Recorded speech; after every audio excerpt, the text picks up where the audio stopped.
welcome to another live episode of Stuck in My Mind podcast. I am your host, W-I-Z-E. I have a very special guest.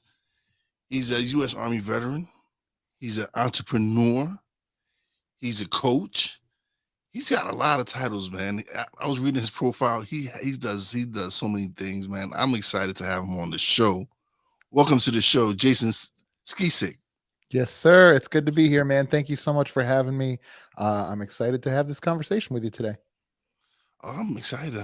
I forgot to mention you're also a podcast host. He is the host of Spear and Clover Podcast.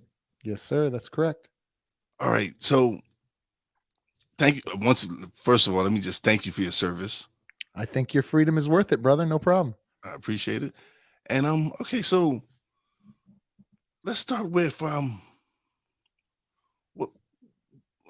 so you say you're an entrepreneurial evangelist. What is that exactly? Yeah, that's a good question. So I am the person who, when my wife and I go to a dinner party in town, I almost always ruin somebody's life. And what I mean by that is I start a conversation with somebody, I find out that they hate their job, but they have some passion for, I don't know, sunflower seeds, or starting a company that does advertising, or creating a kung fu gym. It kind of doesn't matter.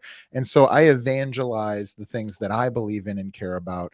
And a lot of times lately, that's been in the form of entrepreneurialism for the past several years.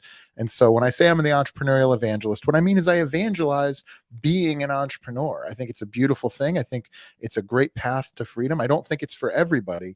But for those folks that are passionate about things that, can be made into a business, that's definitely what I do. And so now it's kind of a joke between my wife and I try not to ruin any of the neighborhood dads' lives by getting them to quit their job and start a knife sharpening company or whatever.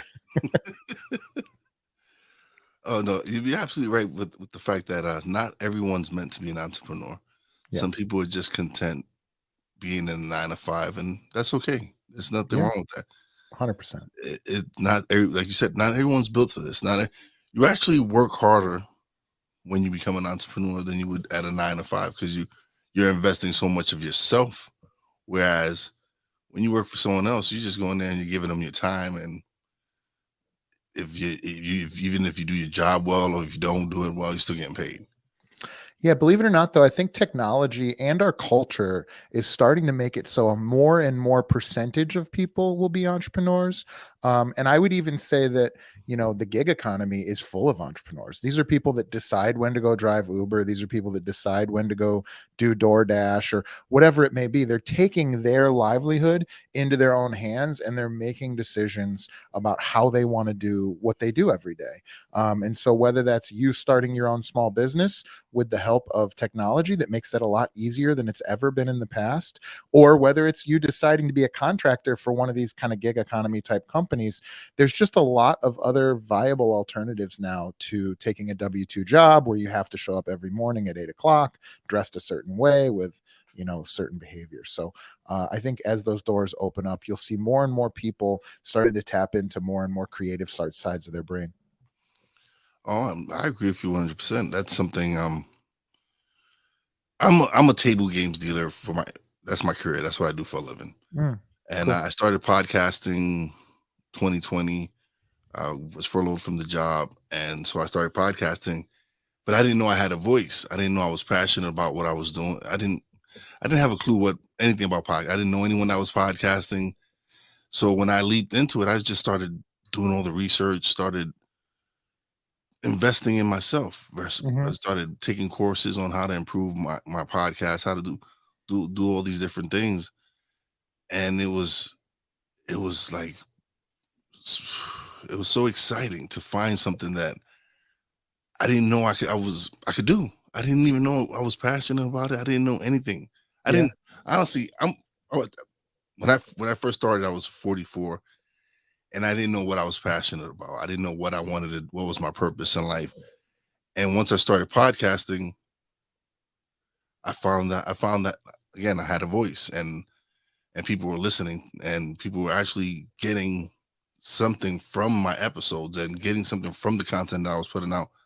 That when you realize that you're making an impact on one person's life, two people, whatever it is, to me, if I make an impact on one person's life, I'm doing what I'm supposed to do. If you make an impact on one person's life, don't you have an ethical responsibility to make an impact on as many people's lives as possible? Of course.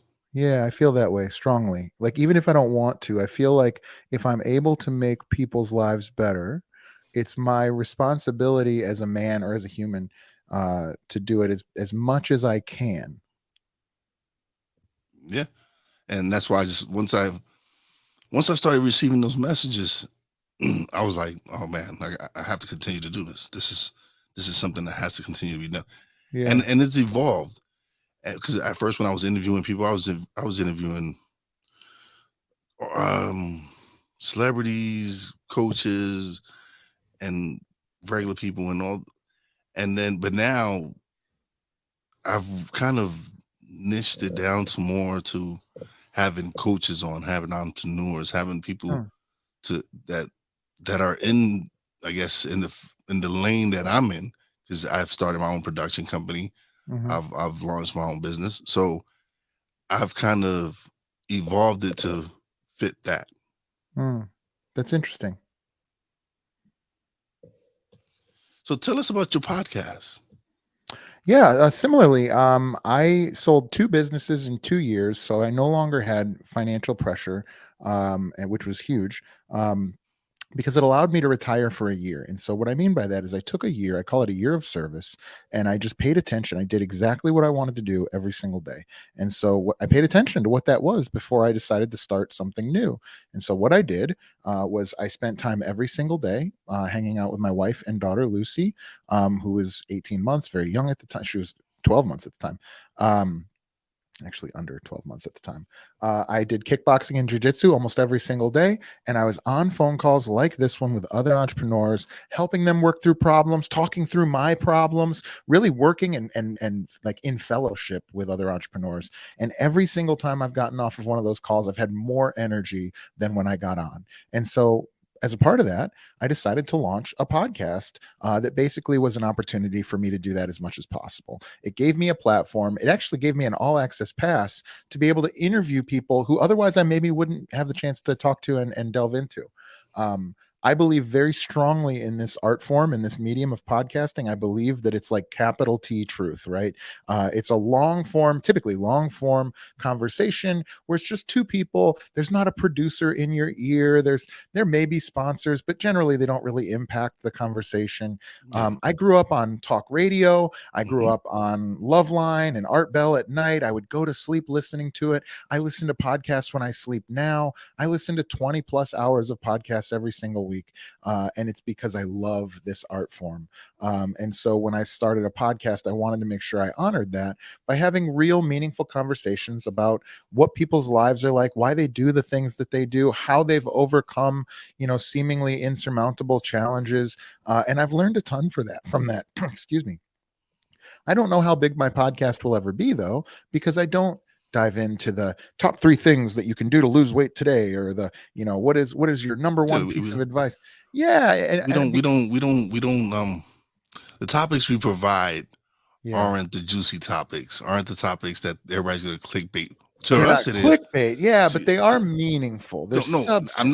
not saying that what we Yeah. do is not meaningful. What Yeah, of we do course. has an impact, Hmm. but it's not the clickbait. Yeah. It's not that clickbait where, oh, this person's getting beat up or this person's. No, Yeah. we're Yeah.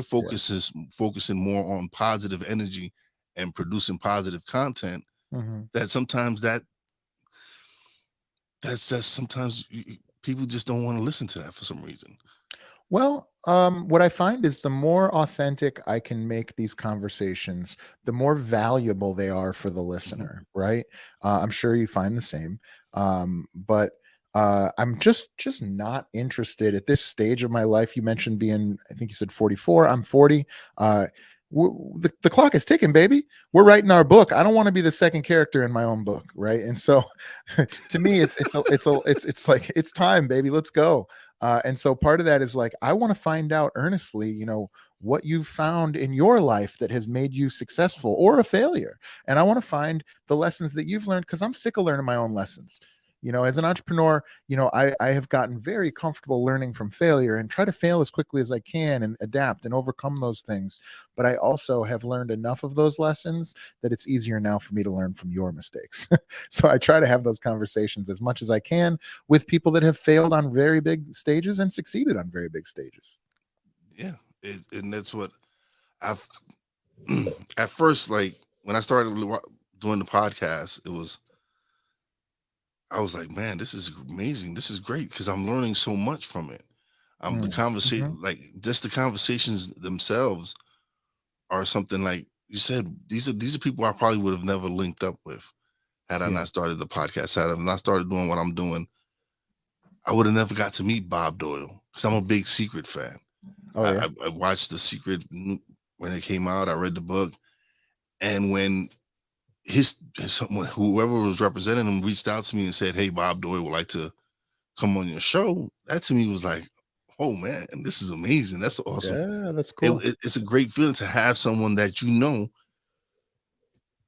is successful at what he's done, as what he what he do, and come on your show and want to be on your show. Because I remember when I first started, no one wanted to be on the show. Mhm. I Mhm. would get ghosts so many times. I would get people, or what's your numbers? How many downloads do you get? And once I started being more consistent, started doing the things that I needed to do to improve the podcast, like when I first started, I would just upload it. I wouldn't put no description, no episode titles, no thumbnail, none of that. But once I started learning and growing and speaking to more people, and people's like, hey, maybe you should do an intro, maybe you should do an outro, maybe you should do this. And I'm taking all this advice and I'm applying it and learning, and it's like, oh man, like I didn't think of myself as a creative person. I played sports most of my life growing up. Mhm. I consider myself a sports guy. Um, but then when I started podcasting, I started designing logos, started Mm. editing audio, video, and this other whole creative side of me came out. Mm. That's fascinating. I agree. I never thought of myself as a creator or an artist or any of that. It really came out of a desire to connect with those other people and have more of those conversations. I'll be honest with you. One of my favorite things to do, and it's a big part of my the branding and everything, is go on these ruck marches. I live in the Indiana Dunes here, right off of Lake Michigan, about an hour outside of Chicago. And one of my favorite things to do is just take an interesting person for a long walk. I do it alone for my own solo missions, but I do also go with somebody else, and that's just a 4-hour podcast. I don't care if anybody listens. I get to hear it. I get to have a part of that conversation. I get to learn Yeah. from it. I get to add value with my own insight and my own perspective. And those, man, you cannot not like somebody having been on a 4-hour walk with them. I mean, I guess it would be So possible. I have yet to encounter it. I so guess it do could be you possible. record? Do you record the walk? No, not at all. Oh, It's a part of, in fact, when we start to do our masterminds here in the spring, we're going to do a quarterly mastermind in person. We have a mastermind every Friday, but when we start to do our mastermind in person, I'm renting a mansion on the other side of town, and we're going to do exactly that. We're going to go on a ruck march through as a part of that and let people really develop these kind of rich bonds, because I think technology has allowed us to have these quick exchanges and these very accessible, kind of like reduced down wisdom and knowledge. But I think really where the rubber meets the road on real progress is in these real relationships that are developed over many months and years, and certainly long conversations where you really get to know somebody. I've had 2 clients spend the night in my house for weekends at a time in the last 6 months. And honestly, it was an honor, right, to have those people here. And I think there's 2 types of entrepreneurs. There's entrepreneurs where you buy their thing and then you kind of regret it. And there's entrepreneurs where, like, the longer you know them, the more you realize how great of a deal you got. And I'd like to be one of those. yeah. I definitely know what you mean. Yeah. You and it's. I enjoy that I get to be myself when I do my podcast. Mm. I don't try to be anyone else. I'm just me, and I enjoy that people tune into that. I enjoy that people want to listen to me being myself. And that's what I want. That's what I want from my guests, is to them when they come on, is to be comfortable. Yeah. First of all, I just want them to come on, be comfortable. Just know that we're gonna have a good conversation. It's nothing serious. We're gonna promote a little bit of what you do and everything, but for the most part, it's just to have a good conversation and to show people that, hey, we're regular people as well. Yeah, as do I agree with that for sure. I think more than anything, I think it's this weird balance of being who you are authentically Yeah. and also trying to improve. And so I think there's levels to identity, and as young men and women, I think our identity is ascribed to us. So somebody says like, oh, you're smart, oh, you're funny, oh, you're tall, oh, you're good at basketball or whatever. And that's okay. Early on, I don't think you have enough experience in the books to really know who you are. And so you learn by what other people are telling you. And I think most people then get to a point where they become the summation of the people they spend their time with. You're aware, I'm sure, of like you are the average of the 5 people you spend the most Yeah. time with. That makes sense to me too. I think that's where we look outwardly for identity. So I am a little bit like him in this way, but I'm not like him in that way. And I like the way she says that and does these things, but I don't agree with this, or this. And I think that the place where not everybody gets to, and where I really try to stay, is my identity as an exploration internally, where I really have gotten to a point, or try to get to a point, where I can look internally in an objective way, or as objective as I can, around my ego, not through it, and understand who I actually am, who I want to be, how I feel about the things that I do or say, or the things that happen around me. And I think if you can do that, if you can find that authenticity and then borrow the tactics of the other people who've been successful in your chosen field, I think then you can be a really, truly a winner and a pioneer, because you just will never be a better Joe Rogan than Joe Rogan, or you'll never be a better Elon Musk. Or I heard Mr. Beast say this on a podcast yesterday. There's nobody that's going to beat Mr. Beast at that. The person who comes and dethrones him will have taken information from other places and synthesized it into some new thing that carries the ball further. Yeah, no, it's you're never gonna be of course you're never gonna be Mr. Beast, but you can learn from Mr. Beast. Yeah, You can definitely. learn from Mr. Beast, and what you feel applies to you, apply it. Yeah, I mean, you can learn from Mr. Beast on how to be a better shoe cobbler. I think you can learn from anybody anything. I never used to understand that. I've heard people say things like, I went and saw this music concert and it made me cry because it made me want to be a better man. And I've really started to feel that. Like when I see anybody operating at an elite level of what it is that they do, I'm not kidding, man. When I meet somebody who's like a really great bus tour guide, or like a really great baker, or like a really great anything, I went to Vegas and this guy made me a Negroni, and I was like, this dude is such a good bartender. He like learned how to be a good enough bartender and left whatever, he was a European guy, left whatever country or small town that he was in to travel across the world to the place where they charge $26 for a Negroni, because that mother effer, I don't know if you swear on your podcast, but that dude, we do. okay, so that motherfucker's the best in the world at making a Negroni. And I'm sitting there drinking that going like that makes me want to cry. Like, that's beautiful, man. No, whenever you see someone who is good at what they do, you should acknowledge them. Yeah. Definitely appreciate what they're doing, and acknowledge what they're doing, because they deserve that. They deserve that credit, when especially if you know that you can see that person has worked hard to be the best at whatever they do. I agree. And that's what I wanted to do with me. I just wanted to improve on whatever I was doing. So I invested in a Rodecaster Pro.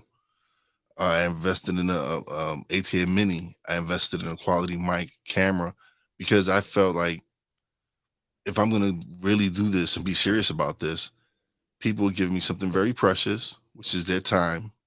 So I want to give them the best quality that I can give them. So I'm still learning and growing, and still messing around with my sound and my videos, but that's just me wanting to grow and evolve. What has changed about you since you started podcasting? Just curious. Confidence. Confidence. It's completely. I remember when I first started, I would just record, delete, record, delete, record. Oh, delete, really? Because yeah, I get that. It just to me didn't sound right. It wasn't. Yeah. Until I You finally hate your decided, voice. I hated my voice. Oh, I still. Yeah. It's funny because right? when I tell people, I was like, yeah, man, I sound horrible. And then they listen to me and they go, are you serious? No, you have a good podcasting voice, and Yeah, people tell me the same thing, but I don't like it. yeah. Yeah, It's so they yeah, go, dude, are you serious? You got a radio voice. What are you talking yeah. about? You don't You sound do. good. Nah. Yeah. Are you a New York guy?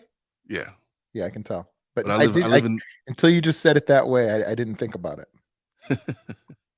but now I live in the mountains in Pennsylvania now though. Wow, that's cool. I love Yeah, the I mountains. love it up here. Yeah, yeah. Yeah. Nice and So, peaceful.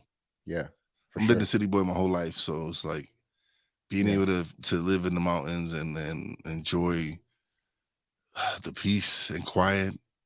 yeah, We get a lot of yeah. snow, but and it's Me too. cold. We went from Chicago to the Indiana Dunes, which is not the mountains, but it's the most geography we have around. So I'm in like a hilly beach community right off of Lake Michigan now. So it's definitely a much more rural, slower paced vibe here. It's like living in a snow globe though right now. Yes. Well, not right now. It's melted here. It's just Yeah. cold right now. Yeah. Yeah, because I know y'all got a lot of snow a few weeks back. Yeah, I don't think we have a ton right now, but in general, yeah, it's like cold. We're all the leaves are off the trees, and we kind of stay home most of the time these days when it's in the winter, and then in the summer we try to stay outside as much as we can. Yeah, no, I love sitting on my deck during the summer Yeah, and just enjoying the fresh air, the birds, and because I get a lot of cardinals and blue jays that fly around. that's cool. Yeah, so it's a different pace. It's definitely a different pace. Oh yeah. Yes. So all right. So did we touch on your podcast? Yeah, we talked a little bit about our podcast. We highlight entrepreneurs. I also have a mastermind. I believe very strongly that everybody should be, especially if you're an entrepreneur, but just in general, you should have. My friend Scott Ferguson calls it plus equals minus. You should have plus. You should have a mentor in your life who's been where you want to go, who's further down the path than you, that you can reach out to either in a paid relationship or otherwise, that can help you to kind of understand how to get over your current obstacles. Equals, that's having a mastermind, having peers, again, paid or otherwise. I have had great success paying for both of these things, but where you're in the same boat, you don't feel strange, you can talk about your shared issues and share and celebrate your wins without being bragging and da da da da da. And then minus, you should always be reaching back behind you and teaching those folks that are not quite as far along as you are, because like anything, knowledge is understanding how to do something, right? It's looking at it from the one angle you need to see it from in order to win. But when you start to teach other people through mentorship, you have to look at this object from so many different angles that instead of just knowledge, now you have what I would call wisdom. And so teaching for me has given me a depth of understanding of the concepts that I think I know so much further than just doing it and winning the game, right? Yeah, because I've me personally, it's all the all the skills that I've learned podcasting and stuff. I'm getting people reaching out to me now and saying, "Hey, can you help me with my podcast? I want to launch a Mm. podcast. I see that you're doing X, Y, Z. I'm interested in what you're doing. Mhm. Can we link up?" And so I've started producing a couple of podcasts here and there, and it's just that feeling where you're able to just show someone, like when I first, like I said, I didn't know anyone who was podcasting, so a lot of the stuff I was self-taught. I YouTube did, Google did, whatever I needed to do to learn it. That's what I did, Yeah. and to be able to help someone avoid the pitfalls that I made when I first started podcasting, it's like, okay, this is good. This is what I want to continue to do, is to show Mhm. people this path, is to show people, hey, listen, it's not easy. I don't want to say it's easy doing a podcast. It's not, especially when you're independent and you're doing everything yourself. No, but it's easier than getting on NBC 20 years ago, right? I mean, that's the beauty of it. It's Yeah, easier than that's getting on, difference. yeah, Yeah, yeah, then yeah, getting on being the able to get on a radio. major network or Yeah, whatever, a major radio station or whatever it is. But yeah, it's easy. It's easier than that. It's definitely easier to do that. And some people just, they might not take it at as far as I want to take my podcast. They just might want to do it for a hobby. It might be something to help them release something, whatever it yeah, is that they got inside of them. yeah. So to be able to do that is a blessing to me, to be able to develop these skills and show people. Yeah. Let me ask you a question though. You said you were in board games, right? In tabletop Table games, is that games. right? Yeah. No, I'm a casino dealer. Oh, that kind of table games. Yes. I used to work at a casino. Okay, never mind. I was going to ask you what your favorite games were because I'm always curious about that type of stuff. Were you a blackjack guy? What's your table game? Only thing I don't deal in my house is poker. He said in And his house, folks. But go ahead. well, that's casino talk. That's casino talk. What's the passcode to get into that house? But it's I don't there's only 2 games I don't deal, but I deal everything else. I deal poker. I don't do poker. I mean, I deal roulette, craps, blackjack, and a bunch of carny games. Oh, we got a croupier on our hands, huh? That's cool. That's dope, man. I would deal poker. That's like the only thing I would deal because I was a poker player. But yeah, I don't like poker players. Well, there's no money in it. There's no money in it. It's a terrible game to be a dealer for. Yeah, no, it is. Yeah. It is. No, actually, no, it's not. It's the casino makes no money. Right. If you're a good dealer and you get to keep your tokes, yeah, because you'll make good money. Yeah, you're right about that. You'll make money. You'll make That's money. fair. So the dealer makes money. The house doesn't make money. Let's make that. The house makes no money on poker. Yeah. So if whatever casino you live near you and they don't have poker, is because they make no money off of it. Yep. Yeah, I get that for sure. That's cool. How long have you been doing that? Since 2015. Wow. Yeah, I remember I worked at a casino when I was like 18 still as a security guard. And you want to talk about like dollar bang for your buck as an unskilled labor person? Dude, I was making $30, $40 an hour, $50 an hour at that time because you would count out tips. That's all we count out winnings, right? And so every time you do, somebody would throw you $100 to split.